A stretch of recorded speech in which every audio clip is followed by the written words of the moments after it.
नवीन वर्षाच्या स्वागताला एक मस्त स्पेशल मेनू करतो आहे आज। याच्यासाठी मी इन्स्टंट गुलाबजाम मिक्स घेतलेला आहे। ताटाला तूप लावायचं आहे, सगळं गुलाबजाम मिक्स घालायचं आहे। 200 ग्रॅम गुलाबजाम मिक्स मी इथं घेतलेला आहे आणि थोडं थोडं पाणी घालत आपल्याला जसं कणिक आपली मऊसर असती ना, कणिक जशी रोजची पोळी करतो तशी भिजवून घ्यायची आहे। आपल्याला हे गुलाबजाम ना आपल्या एका मस्त रेसिपीला लागणार आहेत पुढच्या, म्हणून मी आधी गुलाबजाम करून घेते। आता काय करायचं आहे, आता ह्याच्यात एक इन्स्टंट जेव्हा गुलाबजाम करता तेव्हा हे खूप महत्त्वाचं आहे की खूप दाबून असं भिजवायचं नाही, नाहीतर त्याला तेल सुटतं। हलक्या हातानं हे सगळं मळून घ्यायचं आहे।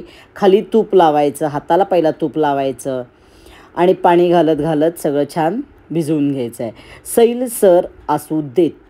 आता काय करायचं, हे सगळं छान मिक्स करून झालं की अगदी छोटे छोटे गोळे करायचे, बॉल्स करून घेतलेत, कृपाला करायला लावलेत। सगळे छोटे छोटे बॉल झालेले आहेत। इकडं तेल तापत ठेवलेलं आहे, तेल खूप तापवायचं नाही। आता दाखवले बघा, गुलाबजाम छोटासा घातला आहे आणि एक 10-20 सेकंदानं तो वर आला आहे। एवढंच तेल आपल्याला तापलेलं हवं आहे। आता काय करायचं आहे, बाकीचे सगळे गुलाबजाम मी त्याच्यात घालते आहे आणि हात अजिबात लावायचा नाही, गॅस बारीक आहे। फक्त तेल जरासं इकडचं इकडं हलवायचं आहे काट्या चमच्यानं। आपोआप बघा कसं मस्त सुटून येतात गुलाबजाम, व्यवस्थित ते लगेच वर येतात, चिकटत नाहीत। आणि आता हे आपल्याला काय करायचं आहे, बारीक गॅस आहे बघा, हे काय करायचं आहे, छान तळून घ्यायचे गुलाबजाम। या रेसिपीमुळे तुम्हाला गुलाबजाम, इन्स्टंट गुलाबजामची रेसिपी पण तुम्हाला बघायला मिळणार आहे। आता काय झालं आहे, इथं फक्त काट्या चमच्यानं तेल हलवते मी, गुलाबजाम नाही हलवायचे, फक्त तेल आहे ना ते जरा मधनं हलवायचं। म्हणजे काय करायचं, सगळीकडं गरम तेल आपल्या गुलाबजामला लागून गुलाबजाम छान तळले जातात। आणि थोडे ब्राऊन झाले की खूप जास्त रंग चढू द्यायचा नाही, काळा मिट्ट रंग करायचा नाही आपल्याला, ब्राऊनसर आपल्याला तळून घ्यायचे आहेत। इन्स्टंट गुलाबजाम ना खूप फुगतात, त्यामुळं नेहमीच जरा लहानच गोळे करायचे, पण इथं मी जरा जास्त लहान गेलेत कारण मला पुढं ते आपल्या वेगळ्या रेसिपीला लागणार आहेत। किती छान रंग आला बघा, ब्राऊन, आहा हा हा। आता हे सगळे असे काढायचे आहेत आणि सगळे बाकीचे गुलाबजाम तळून घ्यायचे आहेत। आपल्याला खूप सारे लागणार नाही आहेत, पण थोडे याच्यातले गुलाबजाम लागणार आहेत, बाकीचे खाऊन घ्यायचे तसेच आपण। आता काय करायचं आहे, पाक करायचं आहे। त्यांनी दिले त्याप्रमाणे 600 ग्रॅम साखर आपण घातलेली आहे। आता पाक करताना आपण पाणी व्यवस्थित घालायचं आहे। आता ह्याच्यात मी 3.5 वाट्या पाणी घातलेलं आहे। त्यांनी दिलेलं प्रमाण आहे 600 ग्रॅम साखर आहे। साखर पूर्ण भिजू देत। आपल्याला जर मळी काढायची असेल तर अर्धा वाटी अजून घालायचं, म्हणजे 3.5 वाट्या, नसेल तर 3 वाटी पाणी आपल्याला बास होतं। हल्ली कोण मळी काढत नाही, पूर्वी काढायचे, खूप पूर्वी साखर घाण असायची। आपली साखर विरघळते तोपर्यंत इथं केशर भाजून घ्यायचं आहे आणि आता काय करायचं आहे, त्याचा हातानं चुरा करून घ्यायचा आहे। नुसतंच केशर घातलं ना तर त्याचा रंग लवकर उतरत नाही, आणि जर या पद्धतीनं तुम्ही जर केशर घातलं तर त्याचा रंग आणि स्वाद दोन्ही पण मस्त आपल्या गुलाबजामला येतो। आता असं सगळं हातानं चुरून घ्यायचं केशर, साखरमध्येच हलवायची आहे, लक्ष ठेवायचं आहे पाकाकडं। आणि काय करायचं आहे, याच्यात 1-2 चमचे आपण पाणी घालून ठेवून देणार आहोत, साईडला ठेवून द्यायचं आहे की त्याचा रंग बघा किती मस्त उतरायला लागला, असाच त्या सगळ्या आपल्या पाण्याला रंग उतरतो। आणि हे आपण नंतर घालायचं आहे, हे साईडला ठेवून देऊ। 2 चमचे दूध घेतलेलं आहे आपल्याला मळी काढायसाठी। सगळी साखर आता इथं विरघळू देऊ, मग आपल्याला मळी काढायची आहे। मळी काढली तरी चालते, नाही काढली तरी चालते। आता साखर विरघळलेली आहे आणि जरा उकळी आलेली आहे की लगेच आपण काय करायचं आहे, दूध घालून घ्यायचं आहे। आणि दूध घालून एक 20-30 सेकंद गॅस मोठा ठेवायचा आणि मग गॅस बारीक करायचा आहे, म्हणजे आपली मळी सगळी वर साईडला यायला लागते। हे बघा, सगळी छान साईडला यायला लागते मळी. आणि ही जी मळी आहे ती आपण कडेला दिसतोय ना फेस आहे बघा घाण, ही सगळी मळी आहे ती काढून घ्यायची आहे. म्हणजे काय होतं की आपल्या गुलाबजामला ना एक छान चकाकी येते. साईडची सगळी बघा घाण किती आहे हे काढून टाकायची आहे.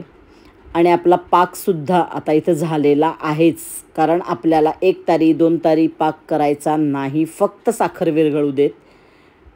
साखर विरघळली की आपला पाक तयार आहे. आता काय करायचं आहे, केशर वेलदोडा काय असेल ते आपण घालून घ्यायचं आहे. इथं मी वेलदोडा घातला 1 चमचा आणि केशराचं आपण जे काही पाणी केलं होतं ते घालायचं आहे आणि गॅस बंद करून टाकायचा आहे. आपला पाक झालेला आहे. याला काय करायचं आहे, म्हणजे असं 1 तारी 2 तारी करायला लागत नाही, फक्त जरासं थोडासा काय म्हणतात त्याला चिपचिपपणा आला की आपला पाक झालेला आहे. कुठलीही आपण इथे बघा तार कुठलीही केलेली नाही, फक्त चिपचिपीपणा आलेला आहे त्याला. आता काय करायचं आहे, आता हे तुम्ही केलं तरी चालतं, नाही तर डायरेक्ट ह्याच्यात तुम्ही गुलाबजाम घालू शकता, काही प्रॉब्लेम नाही आहे. थोडंसं पाक काढून घेतला आहे, गुलाबजाम त्यात घालायचे आहेत सगळे आपण जे केलेले मगाचे तळलेले आहेत ते, आणि वरनं परत हा पाक जो आपण काढला आहे तो वर घालायचा आहे आणि आपला गुलाबजाम मुरत ठेवून द्यायचे आहेत. वरनं परत पाक घालायचा आहे, तो आहे तो. आता काय करायचं आहे, आपले गुलाबजाम झालेले आहेत. आता एका पॅनमध्ये तूप घालायचं आहे. आता गुलाबजाम ही रेसिपी करायच्या वेळेला ना मी नेहमी काय करते, आदले दिवशी गुलाबजाम करून ठेवते आणि दुसरे दिवशी ही रेसिपी करते. ड्रायफ्रूट्स जे काही आवडतील ते सगळे घ्यायचे आहेत, काजू बदाम पिस्ते तुमच्या आवडीनं कमी जास्त करा. थोड्याशा चारोळ्या घातलेल्या आहेत आणि हे तुपावर आपण 1 मिनिटभर परतून घ्यायचं आहे आणि सगळं परतून झालं की आपण काढून घ्यायचं आहे. थोडासा रंग बदलतो. आता यामध्ये परत 1 चमचा तूप घातलं आहे आणि आता आपण करणार आहोत आज शाही खीर. याच्यासाठी वाटीभर शेवया आहेत, वाटी सवा वाटी. बारीक भाजलेली शेवई माझ्याकडं आहे, तुमच्याकडं जी असेल ती तुम्ही घ्या. आणि छान आता शेवया भाजून घ्यायच्या आहेत. त्याचा रंग बदलायला पाहिजे, खमंगपणा यायला पाहिजे. कच्च्या शेवया ठेवायच्या नाहीत, त्याचा रंग बदलू देत. 3 ते 4 मिनटं आपल्याला मंद गॅसवर शेवई भाजून घ्यायची आहे. आपल्याकडं शेवयाची खीर ही शुभ मानली जाते आणि आपण जेव्हा शुभ कार्य असेल तेव्हा नक्की शेवयाची खीर करतो आणि थोडीशी चमचाभर आपण नेहमी ताटाला वाढतो. जेव्हा शुभ असेल तेव्हा शेवयाची खीर केलीच जाते आणि अशी ही शुभ शेवयाची खीर आपण नवीन वर्षाच्या स्वागताला करतो आहे. आता काय करायचं आहे, उकळलेलंच दूध याच्यात घालायचं आहे. साईसकट दूध मी इथं घातलेलं आहे आणि लागेल तसं थोडं थोडं दूध घालायचं आहे आणि शेवया शिजवून घ्यायच्या आहेत. शेवयाची खीर ना शिजली तरी आळत राहते, त्यामुळं एकदम खूप दूध घालून ठेवायचं नाही.